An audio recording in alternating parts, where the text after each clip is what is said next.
For some men, legacy is everything. They would battle heaven and earth to preserve their name, their bloodline. But legacy is only as good as the man who wields it. Few men are truly worthy of such a thing. The rest squander it, warp it into a vile, festering wound. Better to cut off the infection at the source than let it spread its rot. How far would you go to preserve your legacy? Would you die for it? Would you kill for it? Tonight I present to you a Gothic story.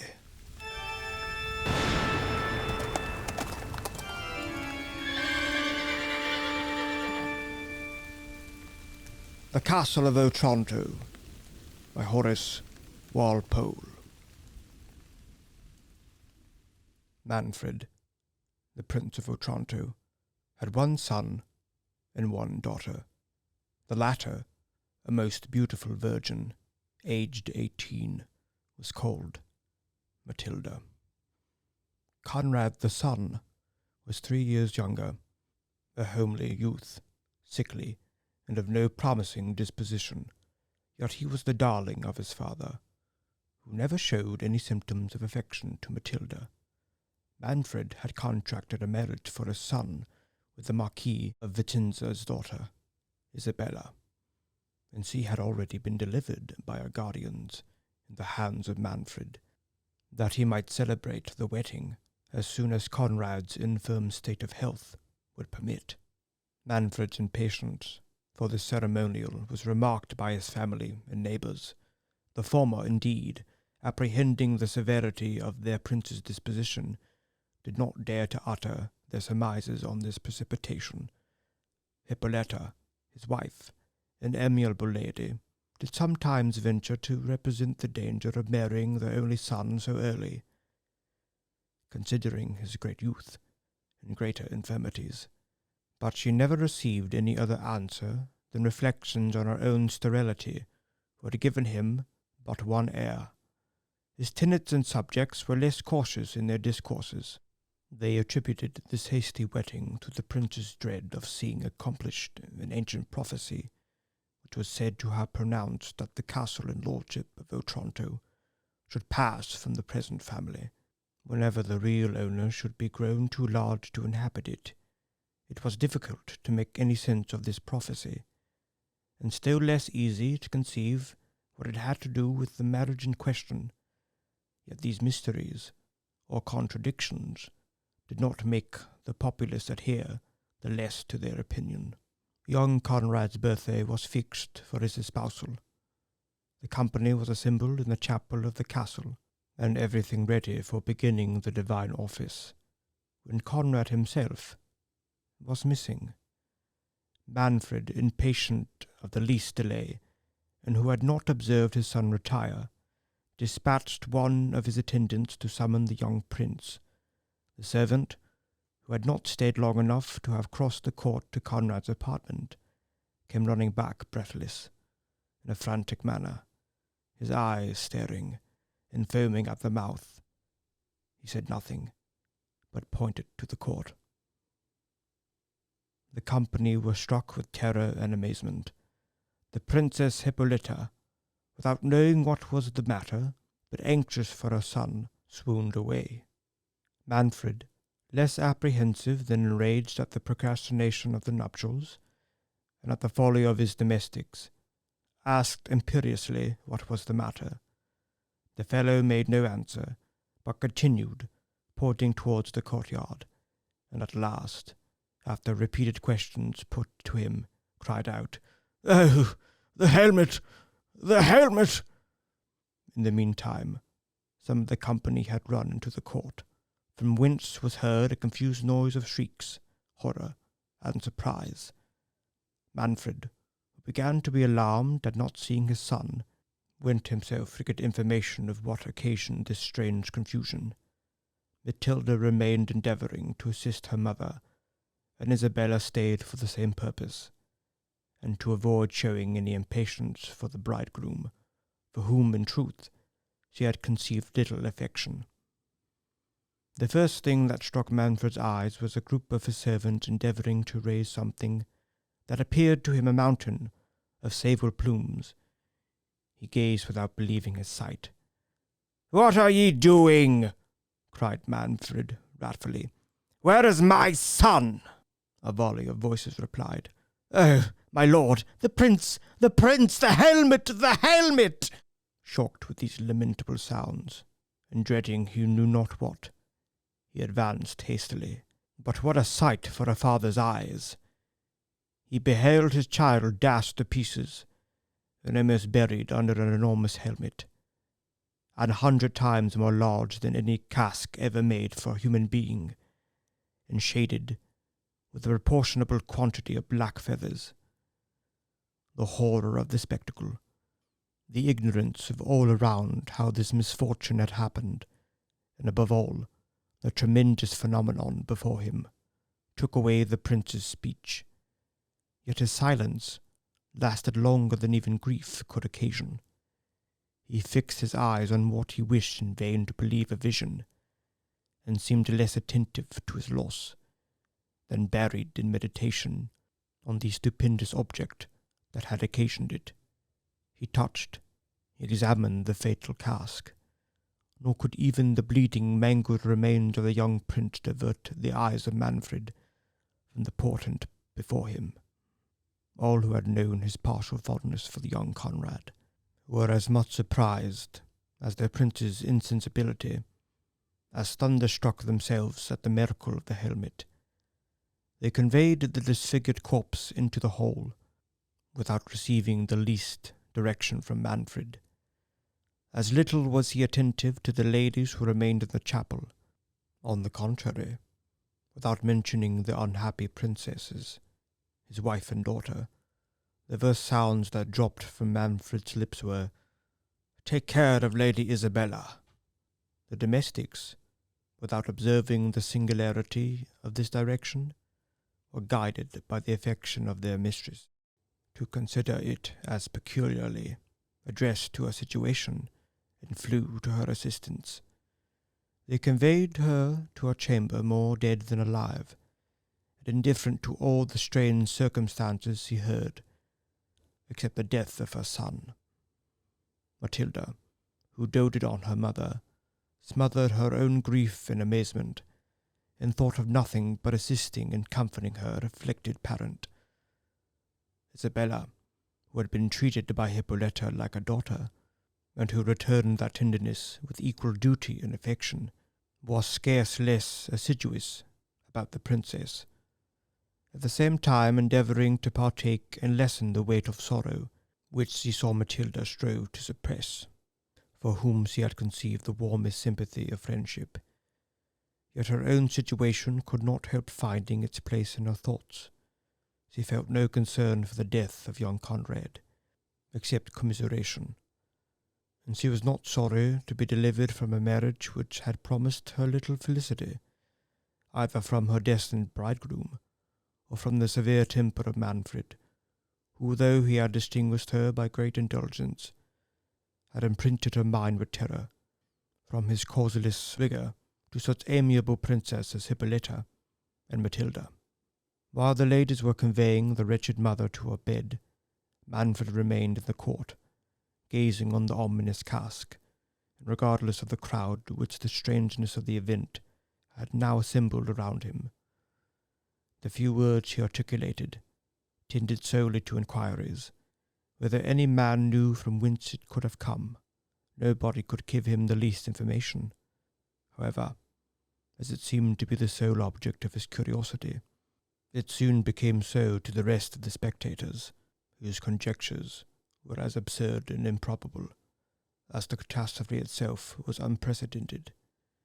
In the midst of their senseless guesses, a young peasant, who rumour had drawn thither from a neighbouring village, observed that the miraculous helmet was exactly like that on the figure in black marble of Alfonso the Good, one of their former princes, in the church of St. Nicholas. "Villain! What sayest thou?" cried Manfred, starting from his trance in a tempest of rage, and seizing the young man by the collar. "How darest thou utter such treason? Thy life shall pay for it!" The spectators, who as little comprehended the cause of the prince's fury as all the rest they had seen, were at a loss to unravel this new circumstance. The young peasant himself was still more astonished, not conceiving how he had offended the prince, yet recollecting himself.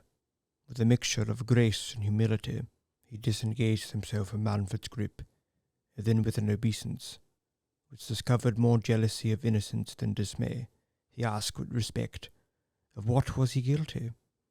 Manfred, more enraged at the vigour, however decently exerted, with which the young man had shaken off his hold, than appeased by his submission, ordered his attendants to seize him, and, if he had not been withheld by his friends whom he had invited to the nuptials, would have poignarded the peasant in their arms.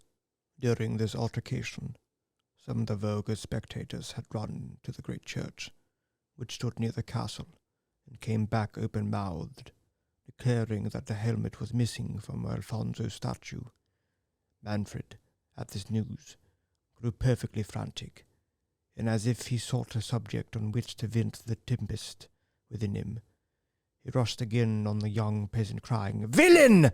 Monster! Sorcerer! 'Tis thou hast done this! 'Tis thou hast slain my son!" The mob, who wanted some object within the scope of their capacities, on whom they might discharge their bewildered reasoning, caught the words from the mouth of their lord, and re-echoed, "Aye, aye, 'tis he, 'tis he!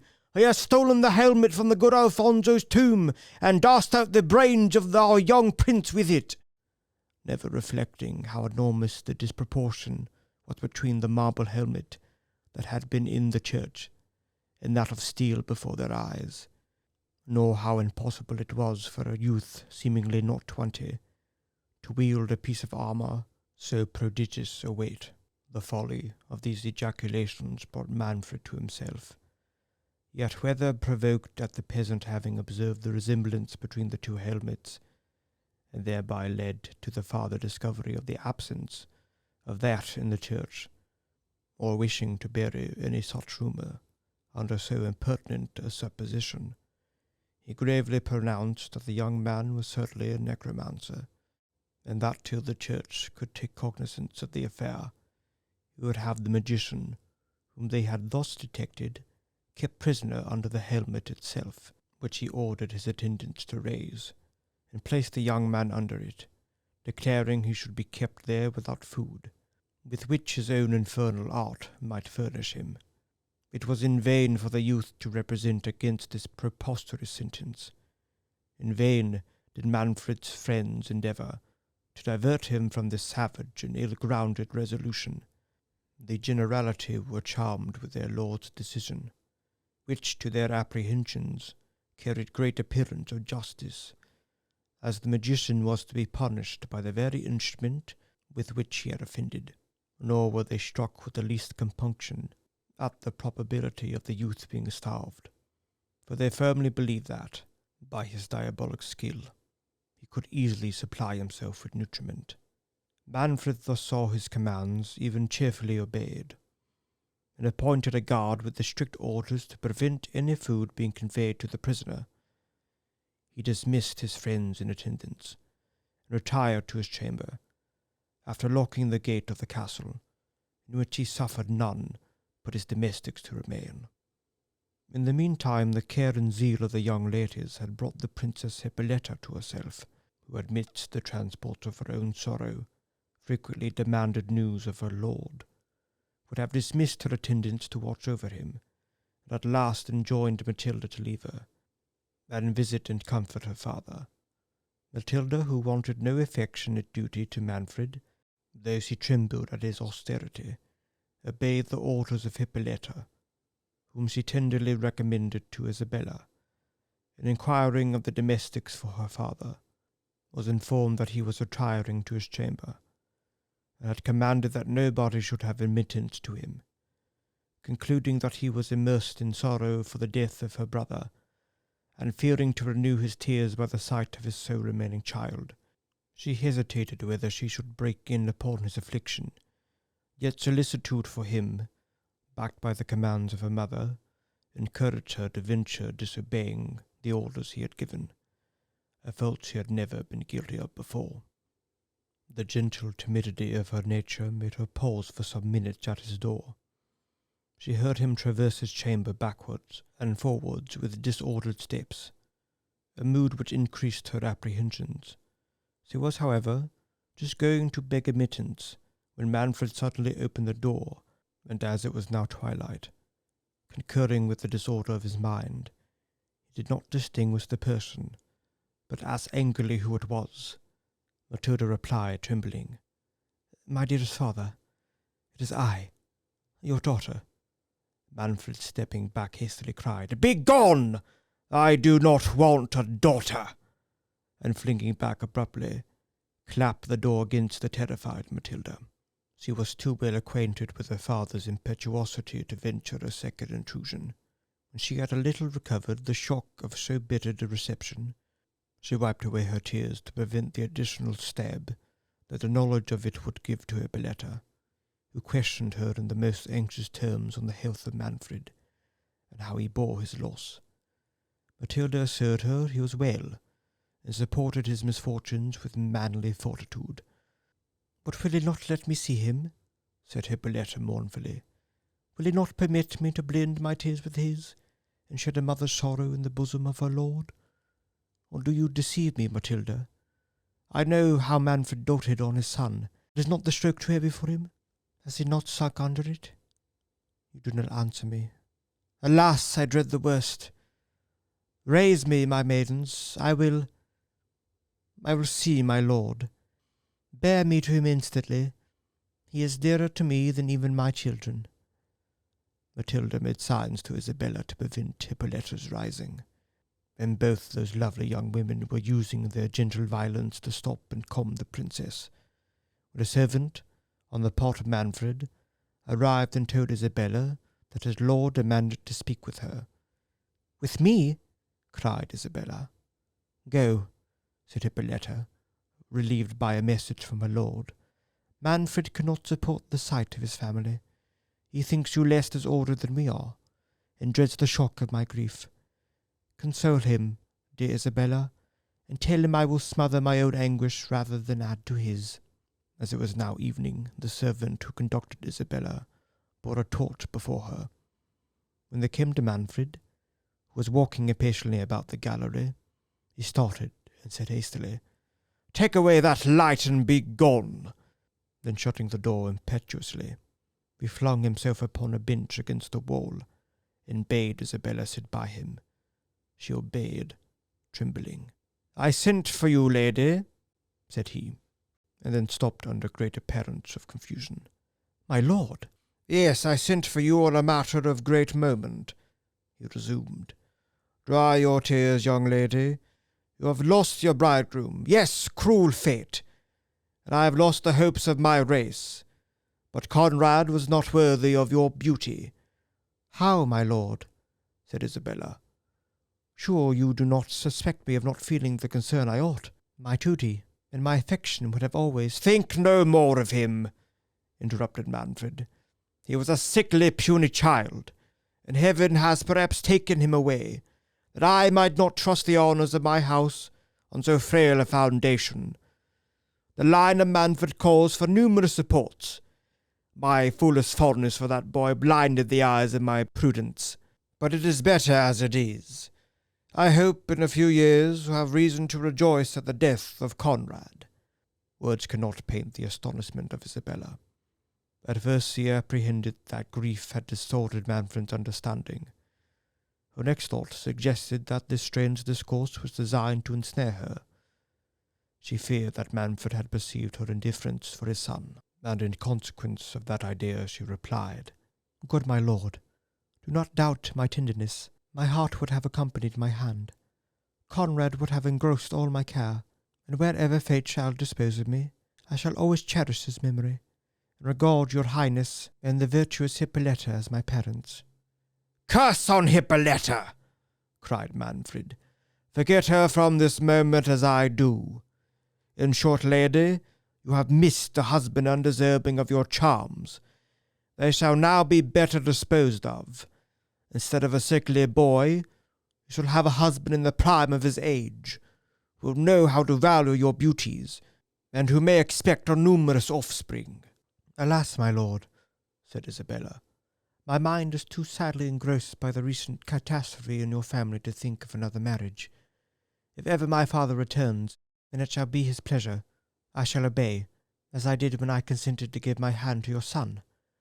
But until his return, permit me to remain under your hospitable roof, and employ the melancholy hours in assuaging yours, Hippolyta's, and the fair Matilda's affliction." "I desired you once before," said Manfred angrily, "not to name that woman. From this hour she must be a stranger to you. She must be to me. In short, Isabella, since I cannot give you my son, I offer you myself." "Heavens!" cried Isabella, waking from her delusions. "What do I hear? You, my lord, you, my father-in-law, the father of Conrad, the husband of the virtuous and tender Hippolyta?" "I tell you," said Manfred imperiously, "Hippolyta is no longer my wife. I divorced her from this hour. Too long has she cursed me by her unfruitfulness. My fate depends on having sons, and this night I trust will give a new date to my hopes." At those words she seized the cold hand of Isabella, who was half dead with fright and horror. She shrieked, and started from him. Manfred rose to pursue her, when the moon, which was now up, and gleamed in the opposite casement, presented to his sight the plumes of the fatal helmet, which rose to the height of the windows, waving backwards and forwards in a tempestuous manner, and accompanied with a hollow and rustling sound. Isabella, who gathered courage from her situation, and who dreaded nothing so much as Manfred's pursuit of his decoration, cried, "Look, my lord! See! Heaven itself declares against your impious intentions." "Heaven nor hell shall impede my designs," said Manfred, advancing again to seize the princess. At that instant, the portrait of his grandfather, which hung over the bench where they had been sitting, uttered a deep sigh, and heaved its breast. Isabella, whose back was turned to the picture, saw not the motion, nor knew whence the sound came, but started and said, "Hark, my lord! What sound was that?" and at the same time made towards the door. Manfred, distracted between the flight of Isabella, who had now reached the stairs, and yet unable to keep his eyes from the picture, which began to move, had, however, advanced some steps after her, still looking backwards on the portrait, when he saw it quit its panel, and descend on the floor with a grave and melancholy air. "Do I dream?" cried Manfred, returning. "Or are the devils themselves in league against me? Speak, infernal spectre! Or if thou art my grandsire, why dost thou too conspire against thy wretched descendant, who too dearly pays for—" Ere could he finish the sentence, the vision signed again, and made a sign to Manfred to follow him. "Lead on!" cried Manfred. "I will follow thee to the gulf of perdition." The spectre marched sedately, but dejected, to the end of the gallery, and turned into a chamber on the right hand. Manfred accompanied him at a little distance, full of anxiety and horror, but resolved. As he would have entered the chamber, the door was clapped with violence by an invisible hand. The prince, collecting courage from this delay, would have forcibly burst open the door with his foot, but found that it resisted his utmost efforts. "Since hell would not satisfy my curiosity," said Manfred, "I will use the human means in my power for preserving my race. Isabella shall not escape me."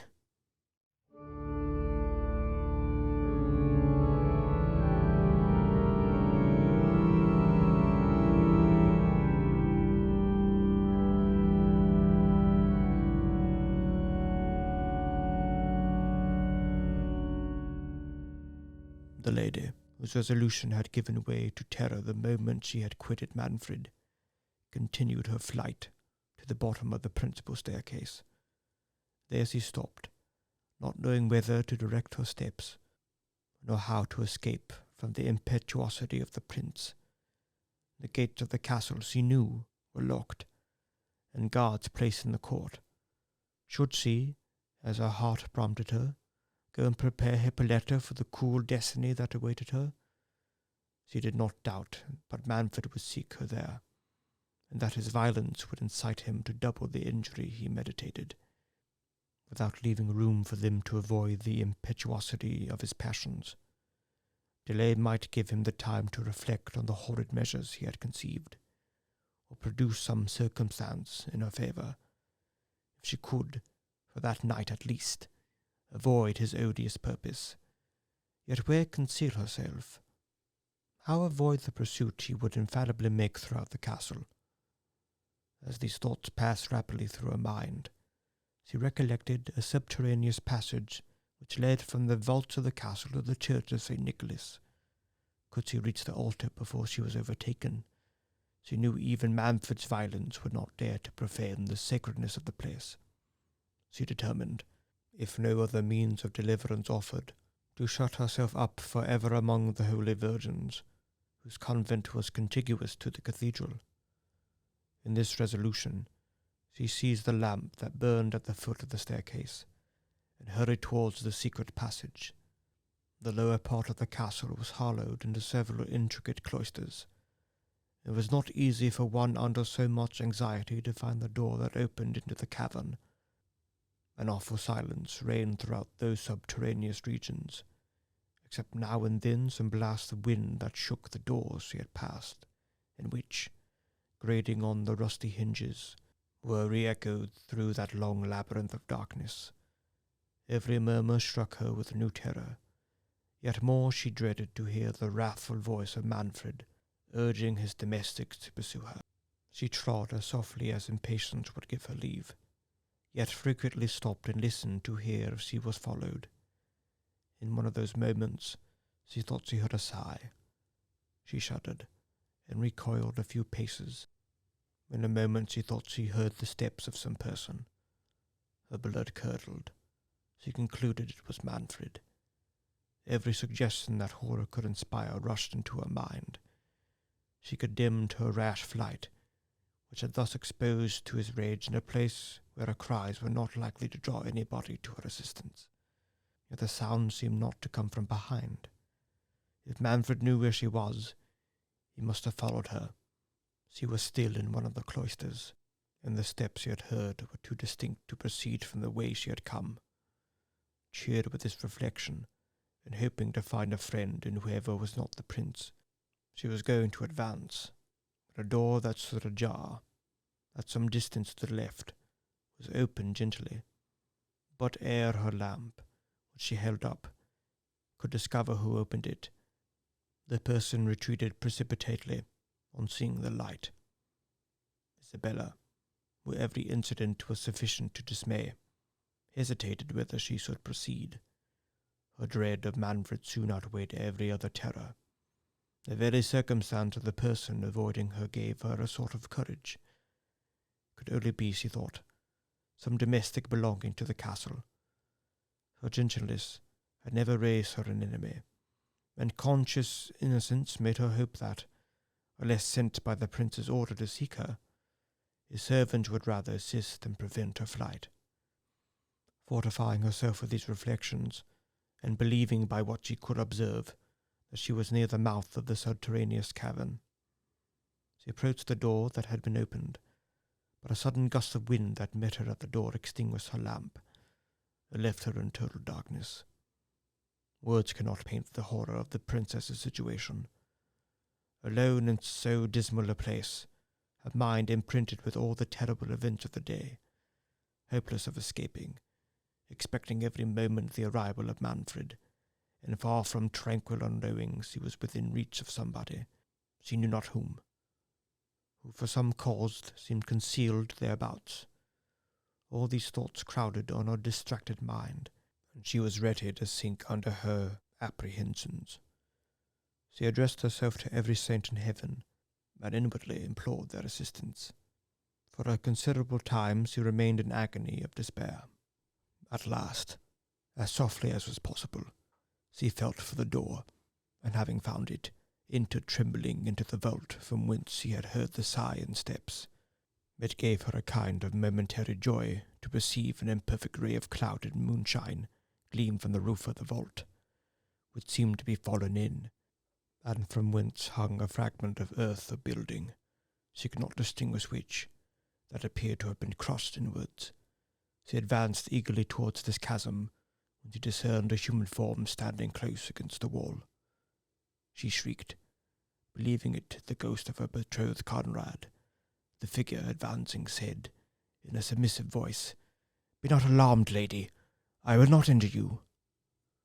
Isabella, a little encouraged by the words and tone of the voice of the stranger, recollecting that it must be the person who had opened the door, recovered her spirits enough to reply, "Sir, whoever you are, take pity on a wretched princess, standing on the brink of destruction. Assist me to escape from this fatal castle, or in a few moments I may be made miserable for ever." "Alas," said the stranger, "what can I do to assist you? I will die in your defence, but I am unacquainted with the castle, and want—" "Oh," said Isabella, hastily interrupting him, "help me but to find a trap-door that must be hereabout, and it is the greatest service you can do me, for I have not a minute to lose." Saying these words, she felt about on the pavement, and directed the stranger to search likewise for a smooth piece of brass enclosed in one of the stones. "That," she said, "is the lock which opens with the spring, in which I know the secret. If we can find that, I may escape. If not, alas! Courteous stranger, I fear I shall have involved you in my misfortunes. Manfred will suspect you for the accomplice of my flight, and you will fall a victim to his resentment." "I value not my life," said the stranger, "and it will be some comfort to lose you in trying to deliver you from his tyranny." "Generous youth," said Isabella, "how shall I ever requite?" As she uttered those words, a ray of moonshine, streaming through a cranny of the ruin above, shone directly on the lock they sought. "Oh, transport!" said Isabella. "Here is the trap-door." And taking out the key, she touched the spring, which, starting aside, discovered an iron ring. "Lift up the door," said the princess. The stranger obeyed, and beneath appeared some stone steps descending into a vault, totally dark. "We must go down here," said Isabella. "Follow me. Dark and dismal as it is, we cannot miss our way. It leads directly to the church of St. Nicholas. But perhaps," added the princess morosely, "you have no reason to leave the castle, nor have I farther occasion for your service. In a few minutes I shall be safe from Manfred's rage. Only let me know to whom I am so much obliged." "I will never quit you," said the stranger eagerly, "till I have placed you in safety. Nor think me, princess, more generous than I am, though you are my principal care." The stranger was interrupted by a sudden noise of voices that seemed approaching, and they soon distinguished these words. "Talk not to me of necromancers! I tell you she must be in the castle. I will find her in spite of enchantment." "Oh, heavens!" cried Isabella. "It is the voice of Manfred. Make haste, or we are ruined, and shut the trap-door after you." Saying this, she descended the steps precipitately, and as the stranger hastened to follow her, he let the door slip out of his hands. It fell, and the spring closed over it. He tried in vain to open it, not having observed Isabella's method of touching the spring, nor had he many moments to make an essay. The noise of the falling door had been heard by Manfred, who, directed by the sound, hastened thither, attended by his servants with torches. "It must be Isabella!" cried Manfred before he entered the vault. "She is escaping by the subterraneous passage, but she cannot have got far." What was the astonishment of the prince when, instead of Isabella, the light of the torches discovered to him the young peasant whom he thought confined under the fatal helmet. "Traitor!" said Manfred. "How camest thou here? I thought thee in durance above in the court." "I am no traitor," replied the young man boldly, "nor am I answerable for your thoughts." "Presumptuous villain!" cried Manfred. "Dost thou provoke my wrath? Tell me, how hast thou escaped from above? Thou hast corrupted thy guards, and their lives shall answer it. My poverty, said the peasant calmly, will disculpate them. Though the ministers of a tyrant's wrath, to thee they are faithful, and but too willing to execute the orders which you unjustly impose upon them. Art thou so hardy as to dare my vengeance? Said the prince. But torture shall force the truth from thee. Tell me, I will know thy accomplices. There was my accomplice, said the youth smiling, and pointing to the roof. Manfred ordered the torches to be held up, and perceived that one of the cheeks of the enchanted cask had forced its way through the pavement of the court, as his servants had let it fall over the peasant, and had broken through into the vault, leaving a gap, through which the peasant had pressed himself some minutes before he was found by Isabella. Was that the way by which thou didst descent? Said Manfred. It was, said the youth. But what noise was that? Said Manfred, which I heard as I entered the cloister. A door clapped, said the peasant. I heard it as well as you. What door? Said Manfred hastily. I am not acquainted with your castle, said the peasant. This is the first time I ever entered it, and this vault's the only part of it within which I ever was. But I tell thee, said Manfred, wishing to find out if the youth had discovered the trap-door, it was this way I heard the noise.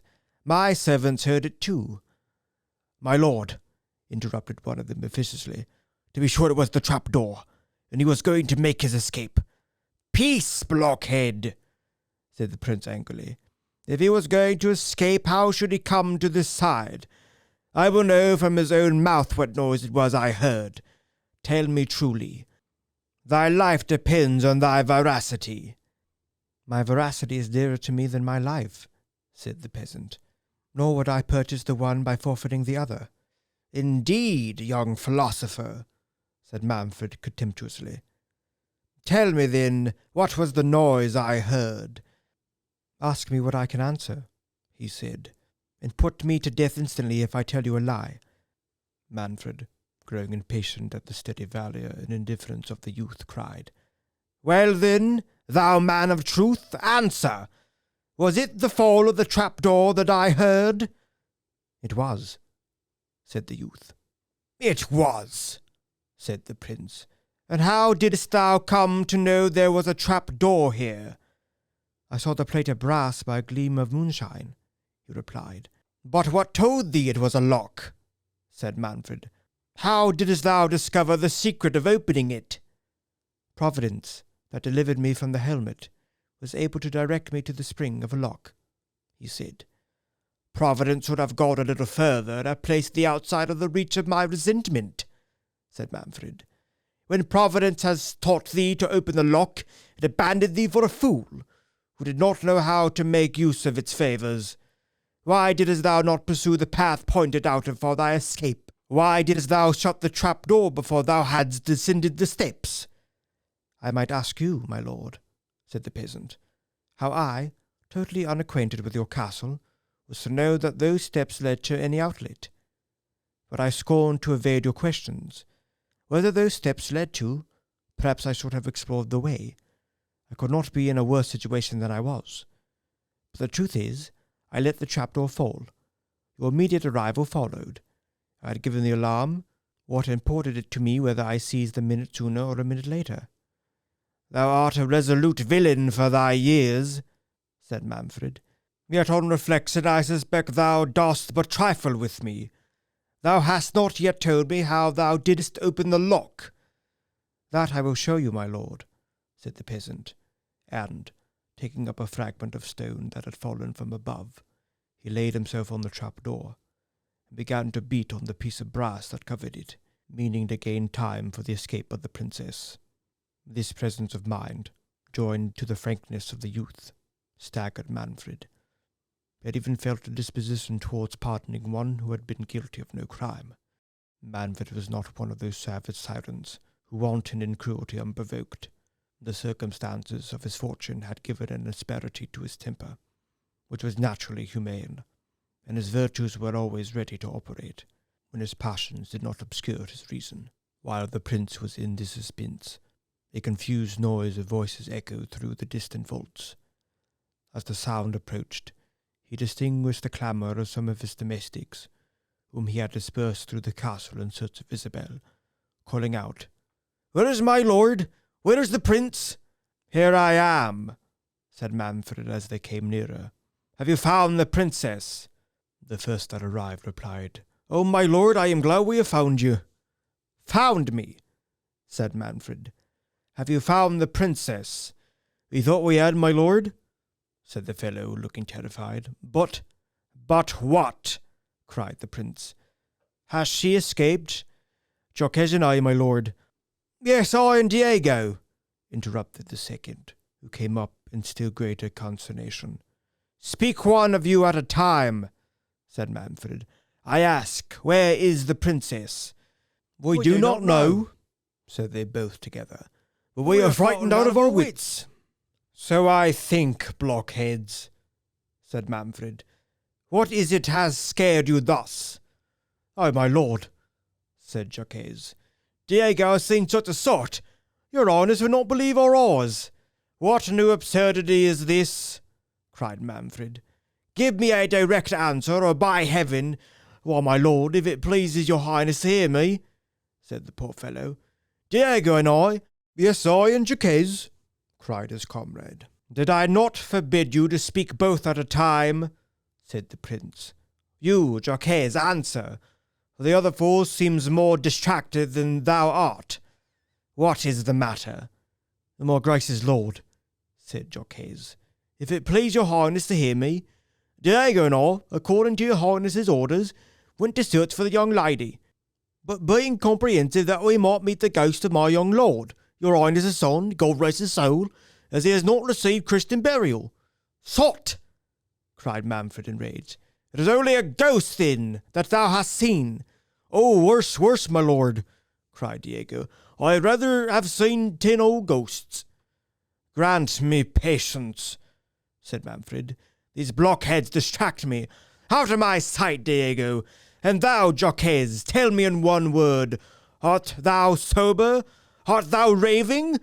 Thou waste want to have some sense. Has the other sort frightened himself in thee too? Speak, what is it he fancies he has seen?" "Why, my lord," replied Jaquez, trembling, "I was going to tell your highness that since the calamitous misfortunes of my young lord, God rest his precious soul, not one of us, your highness's faithful servants, indeed we are, my lord, though poor men, I say not one of us had dared to set a foot about the castle, but two together, so Diego and I, thinking that my young lady might be in the great gallery, went up there to look for her, and tell her your highness wanted something to impart on her." "Oh, blundering fools!" cried Manfred. "And in the meantime she has made her escape, because you were afraid of goblins. Why, thou knaves, she left me in the gallery. I came from thence myself." "For all that she may be there still, for all I know," said Jaquez. "But the devil shall have me before I seek her there again. Poor Diego, I do not believe he will ever recover it." "Recover what?" said Manfred. "Am I never to learn what it is has terrified these rascals? But I lose my time. Follow me, slave. I will see if she is in the gallery." "For heaven's sake, my dear good lord," cried Jaquez, "do not go to the gallery. Satan himself, I believe, is in the chamber next to the gallery." Manfred, who hitherto had treated the terror of his servants as an idle panic, was struck at this new circumstance. He recollected the apparition of the portrait, and the sudden closing of the door at the end of the gallery. His voice faltered, and he asked with disorder, "What is in the great chamber?"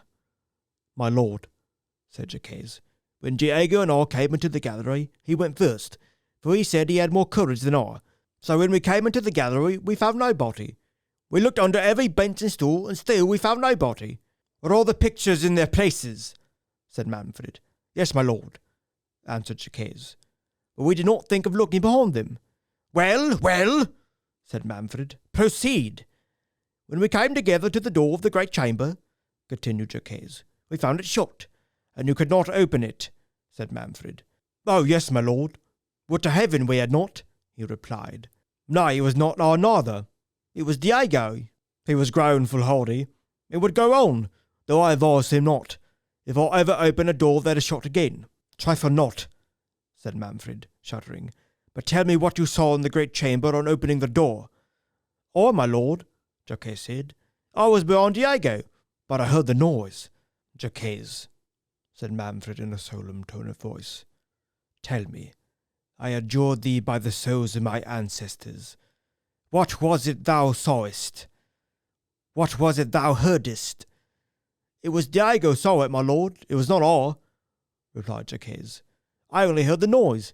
Diego had no sooner opened the door than he crawled out and ran back. I ran back too, and said, Is it a ghost? The ghost? No, no, said Diego, and his hair stood on end. It is a giant, I believe.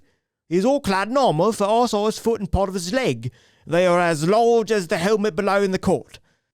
As he said these words, my lord, we heard a violent motion in the rattling of armour, as if the giant was rising.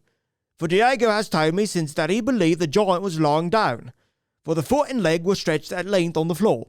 Before we could get to the end of the gallery, we heard the door of the great chamber clap behind us, but we did not dare turn back to see if the giant was following us.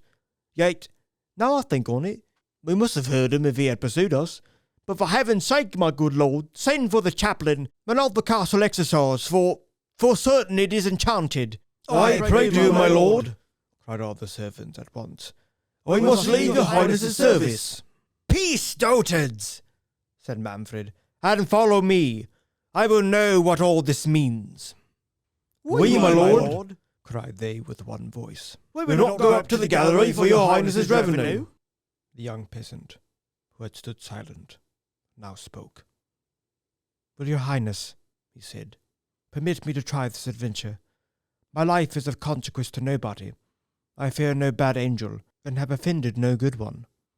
Your behaviour is above your seeming, said Manfred, viewing him with surprise and admiration. Hereafter I will reward your bravery. But now, continued he with a sigh, I am so circumstanced that I dare trust no eye but my own. However, I give you leave to accompany me. Manfred, when he first followed Isabella from the gallery, had gone directly to the apartment of his wife, concluding the princess had retired thither. Hippolyta, who knew his step, rose with anxious fondness to meet her lord, whom she had not seen since the death of their son. She would have flown in a transport mixed of joy and grief to his bosom, but he pushed her rudely off and said, Where is Isabella?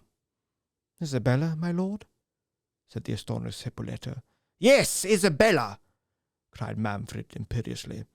I want Isabella. My lord, replied Matilda, who perceived how much his behaviour had shocked her mother. She has not been with us since your highness summoned her to your apartment. Tell me where she is, said the prince. I do not want to know where she has been. My good lord, said Hippolyta, your daughter tells you the truth. Isabella left us by your command, and has not returned since. Oh, but, my good lord, compose yourself. Retire to your rest. This dismal day has disordered you. Isabella shall wait your orders in the morning. What, then? You know where she is? Cried Manfred. Tell me directly, for I will not lose an instant. And you, woman, speaking to his wife, order your chaplain to attend me forthwith. Isabella, said Hippolyta calmly, is retired, I suppose, to her chamber. She is not accustomed to watch this late hour. Gracious my lord, continued her, let me know what has disturbed you. Has Isabella offended you? Trouble me not with questions, said Manfred, but tell me where she is. Matilda shall call her, said the princess. Sit down, my lord, and resume your wonted fortitude. What? Art thou jealous of Isabella? He replied, that you wish to be present at our interview? Good heavens, my lord, said Hippolyta, what is it your highness means? Thou wilt know ere many minutes are past, said the cruel prince.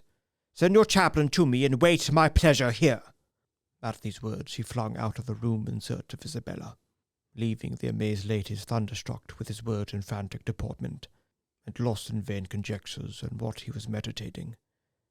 Manfred was now returning from the vault, attended by the peasant, and a few of his servants whom he had obliged to accompany him. He ascended the staircase without stopping, till he arrived at the gallery, at the door of which he met Hippolyta and her chaplain.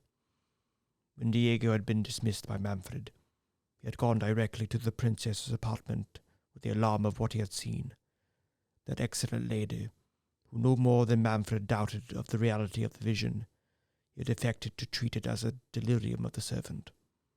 Willing, however, to save her lord from any additional shock, and prepared by a series of griefs not to tremble at any accession to it, she determined to make herself the first sacrifice, if fate had marked the present hour for their destruction, dismissing the reluctant Matilda to her rest, who in vain sued for leave to accompany her mother, and attended only by her chaplain. Hippolyta had visited the gallery and great chamber, and now with more serenity of soul than she had felt for many hours, she met her lord, and assured him that the vision of the gigantic leg and foot was all a fable, and no doubt an impression made by fear, in the dark and dismal hour of the night, on the minds of his servants. She and the chaplain had examined the chamber, and found everything in the usual order. Manfred, though persuaded, like his wife, that the vision had been no work of fancy, recovered a little from the tempest of mind into which so many strange events had thrown him.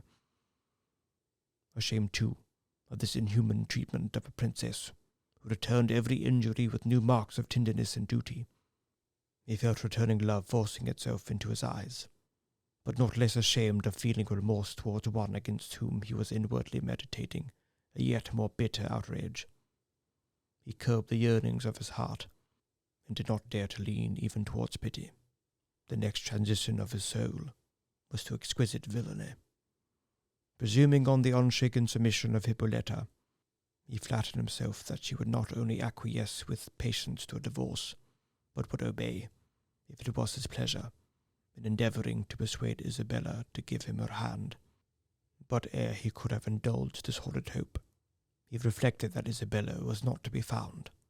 Coming to himself, he gave orders that every avenue to the castle should be strictly guarded, and charged his domestics on pain of their lives to suffer nobody to pass out.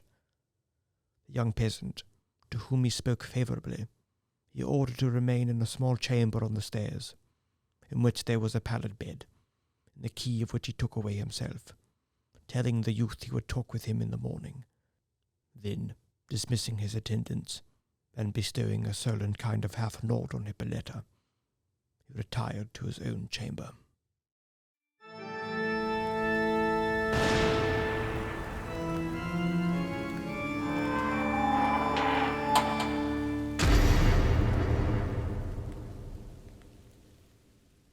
A Gothic Story is brought to you by Ghost City Tours, the best tour company in the nation for giving you both chills and thrills. They offer tours in more than a dozen cities across the United States. Whether you're looking for a fun night out with the family, a pub crawl with friends, or a gruesome look at genuine history, visit GhostCityTours.com to book a tour in a haunted city near you. That's GhostCityTours.com.